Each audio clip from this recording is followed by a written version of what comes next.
Thus, democracy allow for castration and mutilation of individuals and or groups of people, minorities.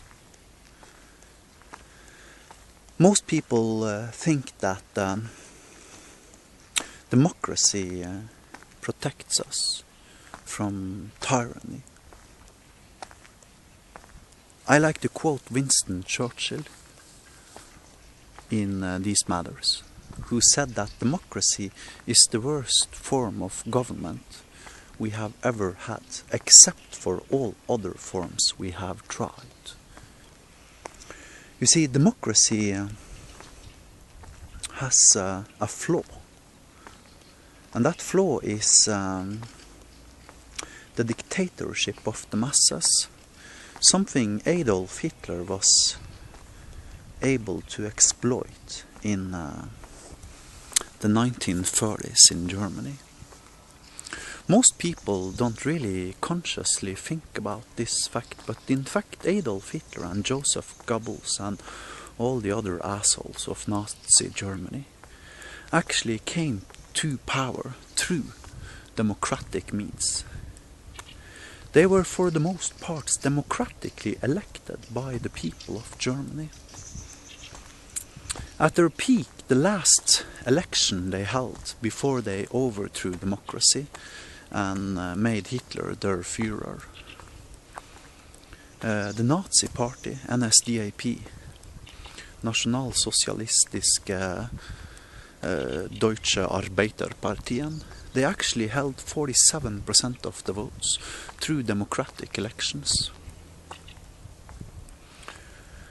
And that proves a point in regards to democracy, which is that democracy is actually a dictatorship of the masses.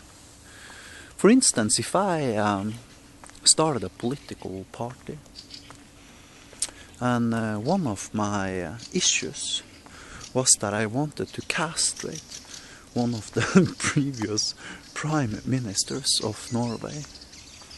If I was somehow magically capable of gathering 50.1% of the votes of the Norwegian population, then I could actually castrate Jens Stoltenberg legally with the law in my hand, simply because that would be the law.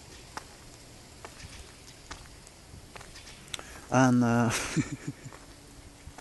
in fact, my experience is that more than 15% of the population of Norway actually wants to castrate Jens Stoltenberg. Now, luckily for Jens Stoltenberg and his family jewelry, so to speak, I do not believe in democracy. Or rather, I believe in democracy to handle all things that are of interest for the masses as a whole in regards to self-governance. Like, for instance, I believe in that democratic means and tools can decide whether or not a road shall be built or not. However, I do not believe that democracy has the right to rule over single individuals in contradiction to their free will, as long as their free will does not impose danger for any of the other members of that society. And I like to condense that belief down to a simple sentence, which I think should be the constitution of not only the Norwegian state but all states worldwide. And that is a simple sentence that says, do not push your will unto others. Period. Now, outside of that simple law, which basically is a rewritten version of Kardemommebyloven, people can decide, using democratic means, whether or not they should solve a problem this way or that way, or where to build a road, or yeah, things like this. However, if I want to do something, and that something does not harm any third parties, then I believe that society has no right to decide whether or not I should be allowed to do that or not. And if I can go into mutual consent with another person, and we agree upon doing a thing together that does not in any ways include a third party whatsoever, then I believe that me and that other person should be legally allowed to do that, regardless of what society feels, regardless of what the democratic masses of the state of Norway feels should be legally allowed. A great example is, if a mother wants to feed her child with breast milk until the child is like 27, then that is of private matters between the child and the woman.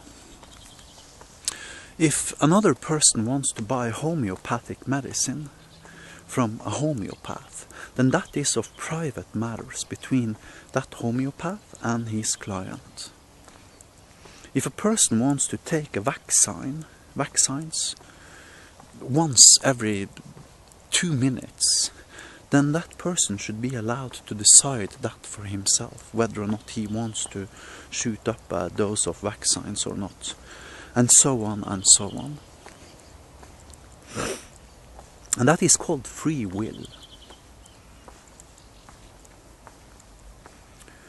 And that fixes democracy, simply because it is a quantifiable law that can describe any criminal actions whatsoever. Although it does challenge your brain quite extensively, simply since if we were to implement that law, then by the very definition of the term, heroin would be legalized. Euthanasia would be legalized. Rape would be illegal. Burglary, theft, and coercion and violence and so on would be illegal. However, if a person wishes to do something and that has no consequences for anybody else but himself, then that's up to that person to decide whether or not that person wants to pursue that activity or not. And that's Kardemommebyloven. And that eliminates the possibility of that the majority of a state or a country's people are capable of initiating a second Holocaust, the way Adolf Hitler did. Few people remember this, but facts are that Adolf Hitler actually murdered and gassed 11.5 million people with the German people's mutual consent.